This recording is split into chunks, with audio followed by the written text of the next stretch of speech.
people here. He's well known and well loved in the community for all the work that he's done. Chris George was the executive director of IRIS CT, Connecticut's largest refugee resettlement agency from 2005 to 2003.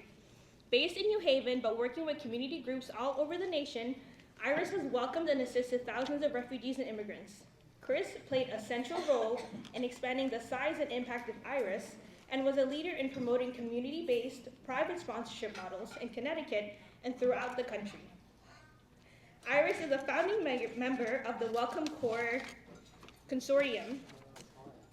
Prior to leading IRIS, Chris spent most of his professional life living and working in the Middle East, including 12 years in the West Bank and Gaza Strip.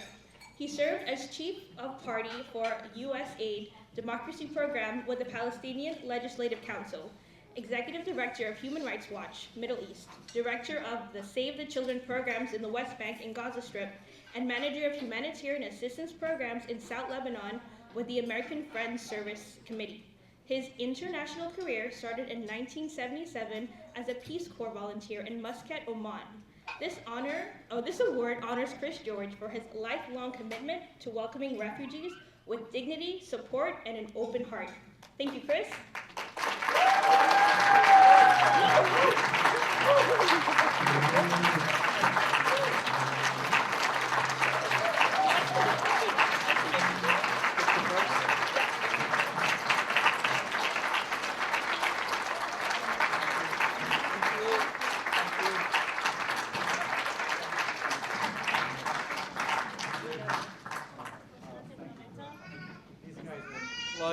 Thank you, Fareshta. Fareshta, one of your board members described you as a force of nature.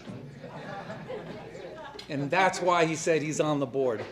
I retired more than a year ago, and I really miss working in refugee resettlement. And especially at a time like this, it is so hard to be on the sidelines. I, of course, would not win this award without an amazing team, and I miss all of my colleagues. I miss the refugees who arrived. Refugees, many of them are here today. Fareshta, Neda, Gladys. Did Gladys make it? Yeah. There she is. Jane, Noor. All of them came through the refugee resettlement program, along with many others. Some of them are on staff. It's no wonder I said for years, I have the best job in the world. Running an organization that welcomes people from all over the world who suffered persecution and are coming to the United States to start new lives. I mean, it doesn't get better than that. So I could say, oh, I thank all my staff, and staffs stand up, but I'm going to try to mention all their names. Fareshta was on the staff. She worked in the health program. And as I mentioned their names, you don't have to applaud after each one, but get a sense of all the different things that IRIS does, or did, and still does, I think. Is Ann O'Brien here, who thoroughly embraced community co-sponsorship and helped that become a nationwide program. Madeline, who taught English for what, 15 years, Madeline? That's all right. What patience and organization and dedication. You have to be demanding, and at the same time, you have to be very kind. Thank you, Madeline. I'm proud that Fareshta was a student. Right. And she got straight A's. Okay, I'm limited to 15 seconds. You just took 5.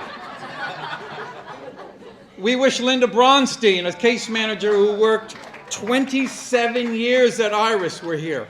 There are a number of volunteers here. Anne, Alice, Donna was here earlier, and many others. Leslie, who ran the health program for many years, cultivated partnerships. And she roped in her husband, Ani. And she brought her family foundation to support the Run for Refugees, the Africa Plan Foundation. Thank you for all of that great support. I think Dodd is here. Dodd, who came as a refugee. We're no dummies. We hired him almost on the spot. And now he's running the sponsorship program. Mirka, where is Mirka? Mirka, who started the SUN program, Services for Undocumented Neighbors, from scratch. She helped put immigrant back in the name, Refugee and Immigrant Services. Aniko, Pat, Andrea, who work in employment. That is a key indicator of our success. And they got more jobs for more refugees than any employment team in my 18 years. Deb Ryden, who brought all of her many years of education, skills, and experience to help refugee children. Education. Where is Akram? Akram, yes, our IT and data wizard. Thank you, Akram, for giving back. Again, came through the refugee program, and now he's giving back. Thank you, Akram. Ashley McCarr. Ashley and I shared an office. We shared ideas. And we shared the stage for many performances. I'll do duets with you any day, Ashley. Sammy is also here. Sammy worked in our legal department. Say hi to your family. Laurel, who did so much at IRIS. She created the cultural orientation program. It was her idea to start the family literacy program. Where are you, Laurel? Thank you. And I got credit for all this stuff, but it was really the staff. Kelly Hebrank, my deputy director for many years, dream of the best deputy director in the world. It's Kelly Hebrank. Made Iris look great, made me look good. Thank you, Kelly. Thank you all. You know, I was asked before the ceremony, interviewed by someone from the Voice of America, another amazing institution that he has destroyed or tried to destroy. I was interviewed just before the event, and I was asked, so what are your thoughts about, you know, what's happening to refugee resettlement? And I said, this is the most American tradition we have. Our oldest, most noble tradition of welcoming refugees from all over the world. It is symbolized by the Statue of Liberty. It's as American as apple pie and baseball. Why would anyone want to mess with it? So what can we do about this? Well, there are two things.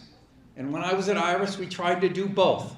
And a lot of the people in here, including Tabitha, who led the way and took advocacy, public education, and sponsorship and fundraising to new heights, what we need to do is educate Americans about refugees and immigrants coming to this country, the great value they bring to this country, and we have to engage them. The two are related. Educate Americans and involve them in these programs through volunteering and other ways. If we do that, we'll have millions of people who support refugees and other immigrants coming to this country, and anyone running for public office wouldn't dare come up in front of a group of people and talk about dismantling refugee resettlement. Instead, everyone running for public office will include in their platform a love of and a support for welcoming immigrants to this country. Thank you very much.